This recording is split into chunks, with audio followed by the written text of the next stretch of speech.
sounds, smells. I was so sensitive to everything. Everything made me nauseous. Like even like a sound, I would be like, oh, like, can you turn that down? My kid would be playing a video game. Can you turn that down? That started this whole like month and a half process of waking up in the middle of the night with anxiety, where I just would spend the night sitting in a room, either panic, not feeling well, whatever it was. But every night, either 12 o'clock in the morning, 1 o'clock in the morning, or 2 o'clock in the morning, up. So if you would have asked me back in April, May, June, 2025 is the worst year of my life. To now, it's the best year of my life. I almost get a little emotional, sorry. But, oh my God, like where I was, and when I saw that first video and I was like, okay, there was no magic word. I need to know more. I'm pulling the trigger. My name is Mark. I'm 49 years old. I live on the West Coast of the United States. I think it was like 2018 or 19 when I had my first panic attack. I was riding with my daughter in a car to a hospital to have her checked for something that she was born with. And it just hit me like a ton of bricks.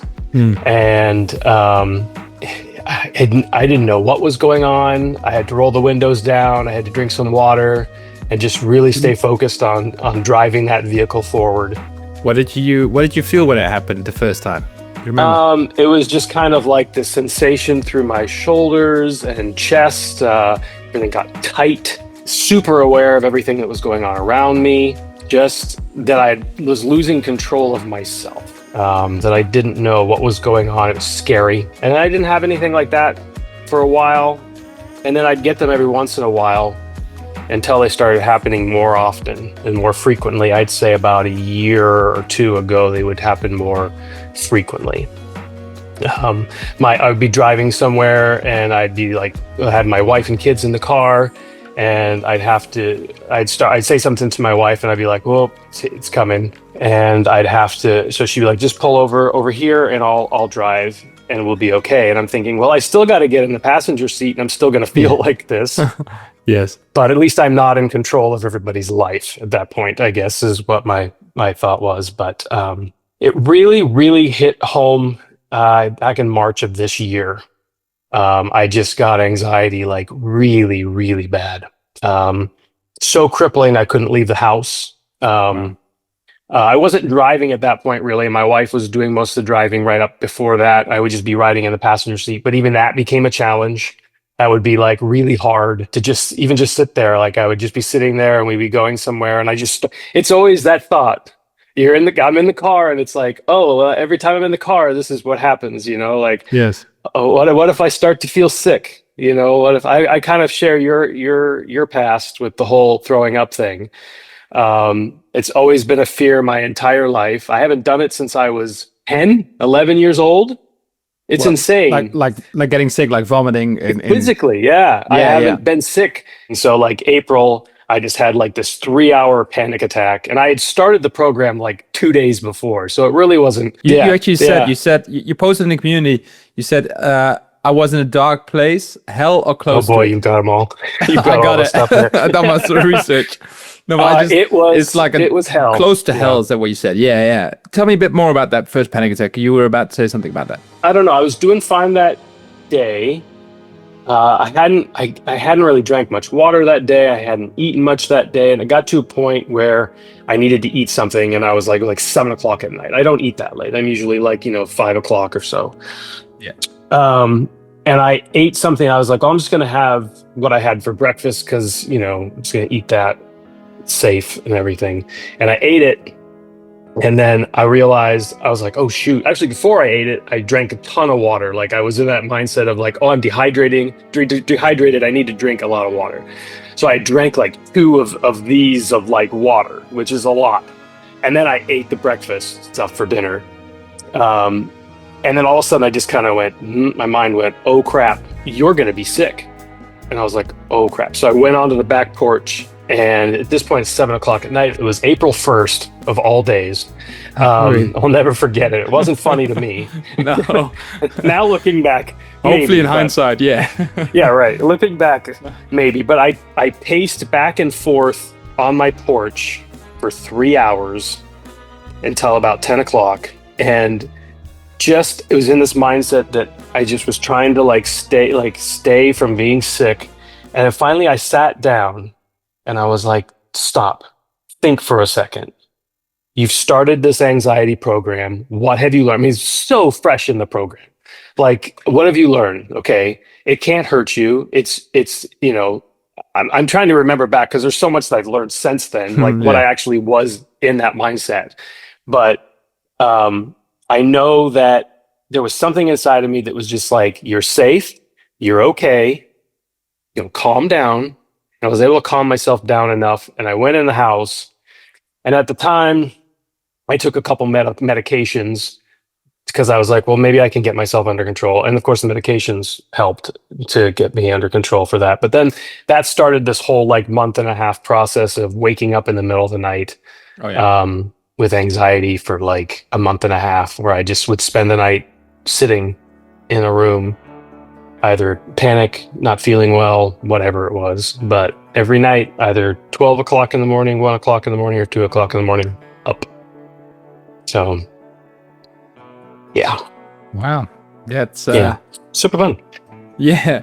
Obviously, we're. It's been a while since April 1st. Can you guide us through a little bit of maybe just first of how you found me, how you made the decision to give it a try? Because I speak to lots of people and people like myself back then will go like, I've tried everything. There's nothing you can tell that I haven't tried, and that's like, I know how that feels. How or why was this something you decided to try? Because you also had tried all the things. So I remember I had tried, like I'd done, my wife was like, you got to do therapy. So I tried the therapy thing. Just, I couldn't connect. I didn't know what, I had gone and I'd started one therapy person like a couple of years previous, and I had a really great experience with her and was doing really great and thinking, this is awesome. And then she comes one day and she's like, oh, hey, just want to let you know I'm moving on. So we're going to get you someone new. I'm like, oh, okay, cool, right. So then I go to this new person thinking she's got to have all this information that she's written down about me. Apparently, she must have been already on her way out the door because there was nothing written about me. Nobody knew anything. I had to start all over again with some guy who I didn't feel connection with. And I just kind of was like, yeah, I'm doing a lot better. Let's, hey, I'm just going to stop with this and I'll reach out to you if I need, I need something. So I tried therapy. I tried medication, which I got, ended up getting dependent on Xanax, which was during the program. And I was able to taper off of that, which was another form of hell, which if anybody ever wants to get on Xanax, my big thing to you is do not use it. Do not. America likes to hand that out almost. It's sickening, really. But I did hypnotherapy, which I never thought in a million years I would do, but I was so desperate that I was like, sure, let's try that. Because I was already, at that point, I was into the program, and I was like, I think I even told her about this program, like, because I kind of was like looking at it at the time, and I was like, because when I first got the program, my wife was the one who introduced me. She was like, I saw this ad and I thought of you and thought maybe you could look into this. I just looked at it and was like, I did hypnotherapy, let's do this. Let's see what this is. I was hoping you were going to be like, touch your nose, touch your ear, now touch your chin, and you're healed. I was hoping for something Yeah, seriously. we all do. Yeah, right. Just like there's like this magic word that I just don't know, and it's not in the dictionary. And I would, anyway. But I remember going to her. It was right when I'd started with you, and I think I had just gone through the mini course, and I was kind of like, okay, I had started doing the program, and I kind of told her, I was like, I'm doing this course, and the only way through it is to actually put yourself and make yourself feel uncomfortable. That's how you get through anxiety. And she's like, that's crazy. And I go, it is, isn't it? And I was starting to believe that was crazy. But then I did the hypnotherapy and I thought, this is crazy. So I dove deeper into the program And I just What? started really like experiencing it, just really started like, I don't know what it was or how you would say it, but anytime, and I've seen this with other people that have talked about when they're watching the videos with you, there's just a way that you explain it and the way that you talk to us that we feel comfortable and we feel safe. Like we feel like we can do it. Like there's something that like way you teach it, we just kind of go, I can do this. And even though there would be times like you're getting, I knew it was like, because you'd see in the community, like I forget what it is now, but it was like week 7 or 8 was when we first started exposure. And I was like, that's really far away. I'm going to be fine. I don't have to do that for a while. That's good. This is great. So it's coming closer and closer. And it's like, okay. And then you start thinking, okay, well, what am I going to do? And I don't remember if I read it in the community or how I came about it, but the very first thing I started doing was I went out for a walk on the path that's behind my house. And I did that. And I was like, normally that's nothing. I mean, people would look at that and be like, wow, that's, Tuesday. Great. Good job, buddy. But for me, that was huge. That was like, Normally you would get anxiety symptoms during this trip. I had gone out for walks prior to that where I would just, because I know people, because I've been walking this trail for I've lived here for 11 years. I've been walking this trail for, about that much. So I've made friends on the path. So I would look at my watch and be like, okay, well, that person's probably, I would avoid trying to find times to go that I knew people wouldn't be out there and hope to God I wouldn't run into anybody.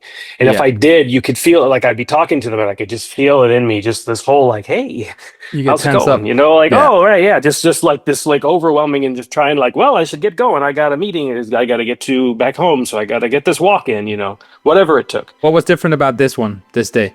I didn't feel anything. I didn't feel like I was nervous. I didn't feel, and I just was like, okay. Maybe because I was starting to understand what anxiety was. Because you were teaching like, it's just nervous energy. I mean, I've got a little bit of it going through me right now. Yeah, it's just nerves. Yeah. It's just nerves. This is different. But you had that as a kid. Like, I've got to give a book report in front of the class. I'm nervous. And I don't know if you ever, I feel like you said this, but I made this sign. Yeah, awesome. I was gonna hang it on my wall, but instead I sat it on my work desk because I work from home. So that's awesome. That's the other thing is I got trapped at home literally. So anyway, go ahead. Is that one of the things you used to tell yourself? What was that one of the things that stuck with you? Because you're right, spot on. It's even just understanding anxiety, even just not even knowing how to respond yet, but just knowing how anxiety works, just knowing that you're not crazy. You talked about the community, so you're around people. Thought it was nuts. Yeah, you're around people who also go through this and are like, oh, I've been through it. And you're like, okay, I'm not crazy. And you start to understand what anxiety truly is. Yeah. Even just that alone can kind of take the edge off, where you can go like, because you had the confidence yourself to actually take that extended walk. Was this, because we have lots of ways to talk back to when we have these anxious thoughts, when we come up with stories, was the fact that it cannot harm you, was that something you used to tell yourself? Or why did that stuck so much with you? I don't know. And I don't even think it was like a main focus of one of your videos. I think you were just kind of like in the middle of a sentence and you just were like, it can't harm, just remember it can't harm you, blah, blah, blah. And you just kept going. And I went, stop, rewind. I brought it back. And I think I watched it like, I don't know, 5 or 6 times. I just would bring it back and I was like, okay. And then the more I just kept learning about it, the more I was like, and then you got into another one that was a little later on. It was like, it's just nervous energy. I think you even said it just like that. Like I can almost sometimes when I'm places, I have little daydreams of you, but I can see you saying these things, like I'll be driving and it's like you're driving. And that was another thing I had to do, was get back to driving again. But I could just hear you, like you're safe, it can't harm you. All these things from the videos, and I could see you saying it in my head. I even had the little audio version that you had that I could download, and I'd listen to that sometimes. Like if you were in a bad place, you could listen to it. I haven't listened to that in a long time, but I would put it on a place on my phone that I could access, that I could listen to, just to kind of like remind me. I'll even share this with you. I made these screen things on my phone where it just has the whole thing there. Oh, epic. It's just like That's it goes awesome, through the whole man. thing, so that I would never forget Like if I needed it, like at the beginning, when you were first learning it, having to like you said, like it's like training, like going to the gym and lifting weights. Like at the beginning, I needed that. Like I needed that to have that be like, wait, what was it again? Okay, it was oh yeah, okay, I accept and allow the feeling. Yeah. The where I am now to where I was before, I never thought in a million years that I would be where I am. And I still have leaps and bounds to go, but I am so much further than I ever was. Like, couldn't leave the house, couldn't sleep through the night, you know. Yeah, So, how does your life look now? We'll come back to the exposure in a second. I want to hear more about, but I want to know first off, because you brought that up. How does life look now? You used to not be able to sleep. You used to not be able to leave the house. You didn't drive. You felt like you were close to hell or in hell. yeah, How would you describe your life now? What's going on? I'm a lot happier. These guys helped me a lot too, my Blue Jays. I literally feel like my entire sense, because this baseball season started about the time that my anxiety started. I could not watch the games. So get a subscription so I can watch the games. And when it first started, it was like all I could do was like look at the score on a screen where it would just show what inning it was and what it was. I couldn't watch the game, listen to it, nothing. Like sounds, smells. I was so sensitive to everything. Everything made me nauseous. Like Oh, yeah. even like a sound, I would be like, oh, like, can you turn that down? My kid would be Yeah, playing a video game. Can you turn that down? because you'd feel like Um, you would vomit. oh, just gonna get sick. Yeah, Like it just was like, boom. yeah. And so I slowly went from like watching the screen of the score to then I could watch the game, but the sound had to be off. And then I could watch the game, but the sound could be down like about 6 or 7, really low. To then just watching the game regularly, just like kick back, chill, relax, watching the game. So basically, now you're no longer triggered to feel No, nauseous, to feel no, like vomiting with no. smells, sounds. So you watch movies and everything. Yeah, That's awesome, man. I described 2025. If you would have asked me back in April, May, June, 2025 is the worst year of my life. Mm-hmm. To now, it's the best year of my life.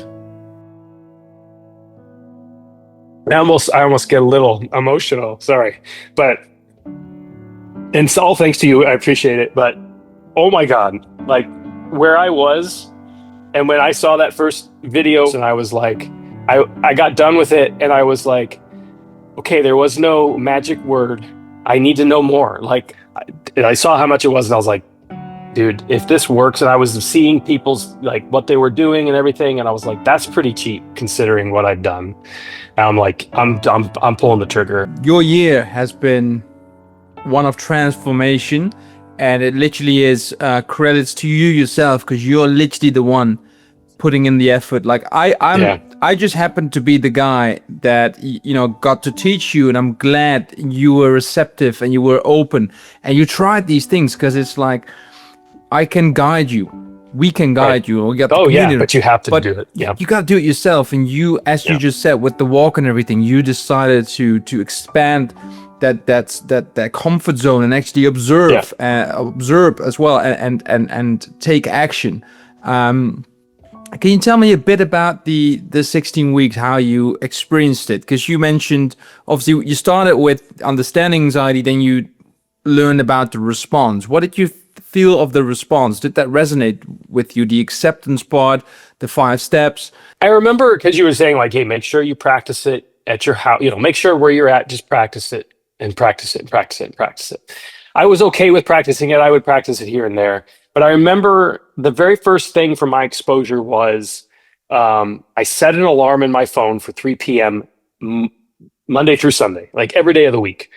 And no matter how I felt, no matter what the feeling was, I would go get in the car and I would drive for 30 minutes. And why did you do that? I just thought that because driving was one of my fears, I thought, well, this is what I'm going to do. So I remember going, like the very first time I was going, like all I had in my head was the whole drive. The very first time I went was, I accept and allow these feelings. I accept and allow these feelings. I accept and allow these feelings. I accept and allow these feelings. I accept and allow. That was all it was for like 35 minutes. And I pulled back in the driveway and I was like, oh. And the next day I went out and it wasn't as bad. And the next day I went out, it wasn't, weeks passed. And I got to a point where 3 weeks in, I was bored with this drive. It was boring. I was like, I wanted to do something else. So then I was like, okay, well, you haven't been to the store in a while. Maybe since we're just, stores is not too far from here, we'll just drive to the store. And I'd go to the very far end of the store because it was closer to my house at the time. But place where all the food was literally on the other side of the store. So I'd have to walk through the Yeah. whole store. And I'm walking through the store, and again, I've got you in my head, and I've got I accept and allow these anxious feelings. I accept and allow these anxious feelings like that. And I remember one time, it was like a couple days later, I just happened to go with my wife. I was like, but I have to drive. At this point, I was at this thing where I had to be the driver. Like I couldn't be in the driver's or passenger seat.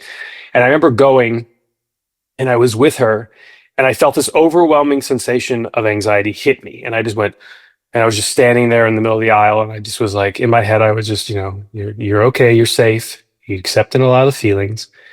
And my wife turns and looks at me, and she's like, "Oh, are you okay?" And I go, "Okay, just give me 1 second." "Okay, let's go." And I had this feeling of anxiety just pumping through me, like it was like the worst, not the worst, but I've had worse, but it was pretty bad. And I just was like, let's just go. And we just started walking down the aisle, and we were walking around different things, and I was feeling it. And all of a sudden it just left. And I went like that. And my wife was like, looked at me funny. And I said, I don't know what just happened, but it just left. It just left my body. And I was like, I told her, I said, I feel normal right now. I had not used that word in like 6 months. Like I felt normal for the first time. And it felt really good. Wow, Just I'm thinking back because I can remember it now. No, going through all this. That's Yeah. beautiful. That's thank you for sharing that. That's beautiful. And that is, for anyone watching, listening, it's very important to distinguish what Mark's doing here or did here versus what traditionally is known behind the word like exposure, where exposure most of the times was in therapy is used to, go anyways, push yourself through anxiety or hope it doesn't show up. And then when it does, do your thing, like the breathing exercise you do or the tapping that you do, or get out and go home. But that always leads to you feeling like a failure, or when it shows up, you feel like, why? What's wrong with me? I don't feel like a normal person. It's the exact opposite of your experience. Why? Because when we talk about the word exposure, it literally is like, basically, is there something in life that you would like to do? Sometimes that's to drive. And I think that's epic that you just put that note in your phone and went for a drive, even though you didn't have to, but just to practice your response, because that is the big difference between what I like to call now exposure versus traditionally. We go with the intention and the expectation to feel anxious, to feel panic, to feel the symptoms, and to practice our response. You mentioned allowing the sensations to be, which is part of the response, is at the core of it. That does two things. Basically, in the moment, you see that this response works in bringing down the anxiety, but also it heals you, not only in the moment, but for other scenarios as well. So where it's all about just practicing the response and getting pieces of your life back that you find important, or at least just where you feel normal, like doing a grocery run might not be, your ideal life, but it is what normal people do. And you got that sense like, oh, I can actually do this. And when you do that in the grocery store, when you practice your response in the grocery store, you automatically know you can handle it in the cinema or in another run or drive. So that is the whole thing. It's literally the walk helped with this, the grocery helped with this. You did the hill thing, the hill walk. I remember that you shared that when you walked up the hill, got your heart rate. I thought I was going to have a heart attack. I was thinking, because beforehand, my wife was like, we're going to go walk up the hill. She goes, you going to come with us? And I was like, my instant response in my mind is always, nope, because you'll have a heart attack. Yes, because, exactly. Your heart rate's going to go. And my heart rate shot through the roof. But boy, oh boy, was I happy when I got up there. Yeah, exactly. Basically, we're training the response to the point where it's automatic, or where it's just a skill, where you feel like doing whatever you want, because even if anxiety shows up, you know what to do, and then it rarely shows up anymore. And how did that turn out for you towards the end? Because I remember you talked a little bit about tapering off the Xanax, and also you had a setback nearing the end. Yeah, so I decided that because I needed to kind of step away from the community. I love the community. In fact, I want to come back to community. I do actually go back and I read what people are saying. I just try, I like things. I'll leave a comment here and there, but I never really left. But but I just kind of like, I decided that I needed to kind of like stop focusing on anxiety and thinking about anxiety all the time. Yeah. And I thought maybe that would help. So I wrote a big, like, long, like, I love you guys. I'm out of here, peace out. And I think, and then I just had a couple okay days, maybe not even, I don't remember. But I just all of a sudden was like, I just felt anxious. Anxiety was just hitting me. It's like, what the crap is going on? So I just happened to go back in. And I looked yesterday. I think it was Christy or Kendra or something. I can't remember. Who had posted on there. It just was the very top one. It was like setbacks. And I'm like, okay, what's this? And I clicked on it. And she was like, oh, I love this video. I watch it all the time. And it reminds me that, when I'm, going through this, that yes, we're going to have setbacks and everything. And so I watched this video. I was like, okay, went to the video. Wasn't aware of it and had never seen it. Or maybe I think I had seen it, but I forgot about it. Went back and I bookmarked it, and I just watched it. And when I watched it, I was like, oh my gosh, that's what I'm going through. And it almost like it went away. It was weird. It was like, oh, he figured it out. I guess we can't give him this anymore because he knows what's going on. It's just the power of kind of understanding how the journey looks as well. So not just about the anxiety itself. And we have lots of people in the program actually sharing that they say like, it just really helps to hear from people further down the line in the program or fully recovered, like myself, where we go like, it isn't a smooth sailing freaking journey. No. It's a bumpy road, isn't it? And setbacks are an important part of that. And just understanding that and seeing like, oh, wait a second, anxiety is showing up because my nervous system is unwinding, it's desensitizing because I've been responding properly in the supermarket and in the car and all those things. But now it's kind of like making sure to say like, look, Mark, are we really safe? Or do I still need to help you by releasing all these chemicals? And basically that's your, great opportunity to go, maybe you need to be like, maybe you need 2 seconds to go like, what did I learn again? Watch a video. Sure, we're all still learning. But then you're responding to it in the same way again. You see for what it is. It's not a setback. It's not that you fall back and you've forgotten everything. No, it's just once more your chance to put in a rep, to build the muscle of responding correctly. Exactly. Yeah, exactly. And that's what you did. How did that feel going through that? And tell me a bit about your situation now. Good. Now, I mean, I from the grocery store, I went to, because I have an office that's about 20-minute drive from here on the freeway, but there are back roads to get there. So my next step from that was to drive to work. So I took the back roads. And I did that for like a month. And then one day I was like, okay, you need to up your game. You told me now what you need to do is live your life. And I repeat that in my head a lot because I'm like, you just need to live your life. And it's quicker to get on the highway and take a straight shot there than taking the back roads. So finally I just was like, all right, you're just gonna take this drive today. And I did it. And it was I don't even remember if it was a little nerve-wracking or not, but it was probably a little bit.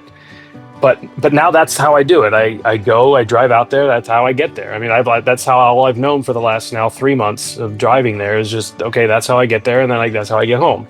The other way anymore, it thinks like, oh gosh, that just seems like that would take forever because it's such a longer drive. Like, I don't want to do that. It's almost worse.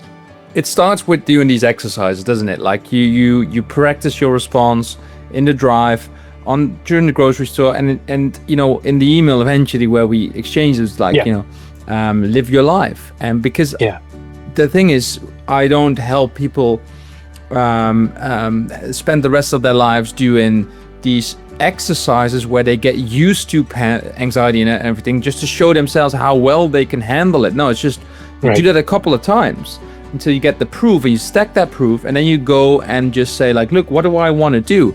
do I want to spend a lot more time in traffic or take the shortcut to work and have more free time to spend with my wife and kids? You do that, do what you want.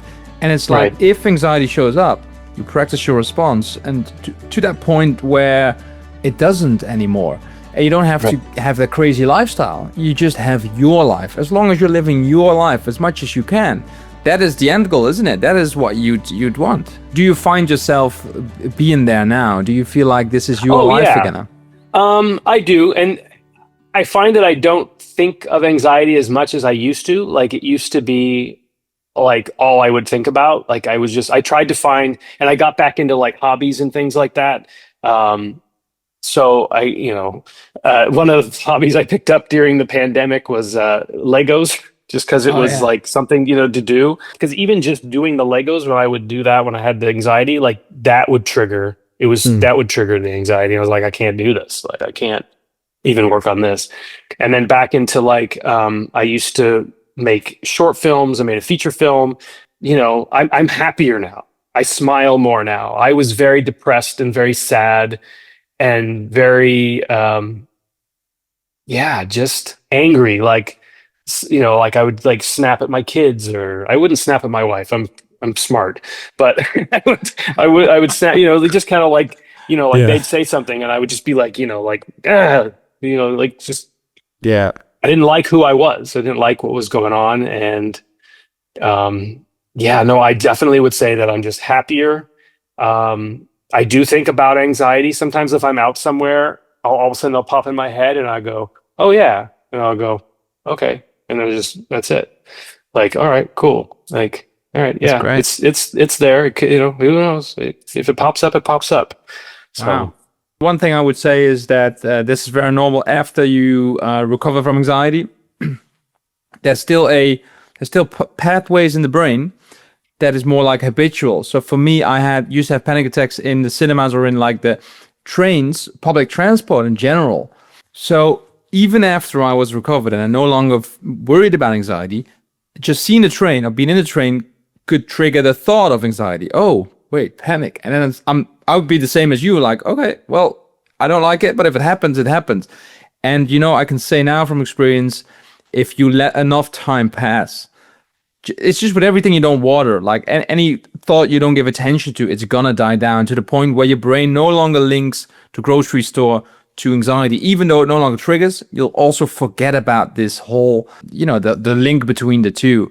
And if you think about someone now watching this and who may be in a similar place or the exact same place that you were, what would be something you would say to that person? There's hope. This is your hope. Like, this is your way out. Put in the time, watch the videos, really focus on them, really like take it in, really listen to what's going on. If you have to watch them over and over again, do that. But when it comes to the exposure, just do it. Like, you will find that it is a lot easier than you think it is. You are mostly putting the what if guy is your worst enemy, but he's lying to you.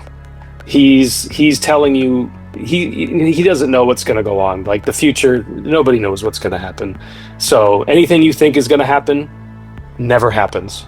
I thought I was going to throw up for the last 40 years and I haven't. So not once. So what is the key, you think? What is the key to figure this all out for yourself? Just have faith in yourself. Just believe that you can do these things. You can do anything. Anything you put your mind to, you can do. If you understand what anxiety is, and you understand that it's just nervous energy that's just running through your body, that's all it is. And it can't harm you. What you think is going to happen isn't going to happen. I spent, I don't know, a really dark 4 or 5 months where I thought all these horrible things were going to happen every single night. Spent awake a month and a half in this house in the dark when everybody else was asleep, thinking the worst horrible thoughts, and not one of them came true. That's how anxiety can trick you, isn't it? When your nervous system is highly sensitized to anxiety, the brain will come up with anything that you latch onto that you'd be scared enough of to put a lot of focus and attention on, to where you don't stop thinking about it, and then you're showing and confirming the nervous system that this is very important, and it will also try to help you. So it will keep you up. It will make sure that you don't drive, because if you drive, you're gonna crash and everything. But then with fear of driving, it's a fear of anxiety. It's a fear of panic when driving, fear of losing control when driving, because the body can trigger these symptoms at any time, which feels like you're not in control. But obviously, as you know now, you can always control how you respond to the symptoms, not directly the symptom itself. And once you know that, like you do, when you have mastered that skill, you can go like, I'm gonna go in the car because I know how to respond, and I know that these doomsday, the catastrophe, is a story. I'm not gonna crash the car. I'm not gonna do all these things, and that's what you just very well pointed out. And I think that's beautiful. And just to kind of close off, what's a thing or a couple of things that excite you most now, looking at the future now? Because you mentioned 2025 is the way you look at 25 now is very different from beginning of this year. So it's been a year of transformation. Now the rest of your life is obviously waiting for you. What excites you most for the rest of your life now you're anxiety free? To just live my life and to enjoy myself, because I never really did anything. I think for years I just didn't do nothing for like, I don't know, 15 years or more at this point.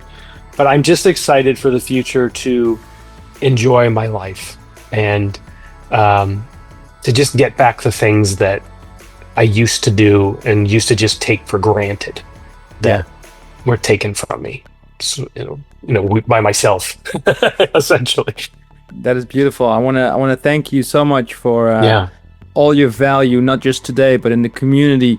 I was just reading through all your posts and everything, your comments, and it's like you were living there in that community, and I thought that was amazing. And you've helped a lot of people. You don't even know how you helped a lot of people, and you're doing that today. And I hope that kind of sheds some more light onto this year and this nasty thing that we call anxiety, as something that we can turn into something good, where we can come out the other side grown, that you'll be able to share that knowledge and also have your life back, watch your boys play, and do everything you want again without being bothered by it. So thank you, man. And I got this back, which was gone, which was gone. So yes, no, and thank you so much for this course, because without you, I don't know where I'd be. I'd probably be, who knows? I really don't know. But if I would have found the next thing, and the next thing, and just been more money, just so. Thank you so much. I was hopeful that there would be a day that I would be able to sit in front of you and say thank you. So, thank you.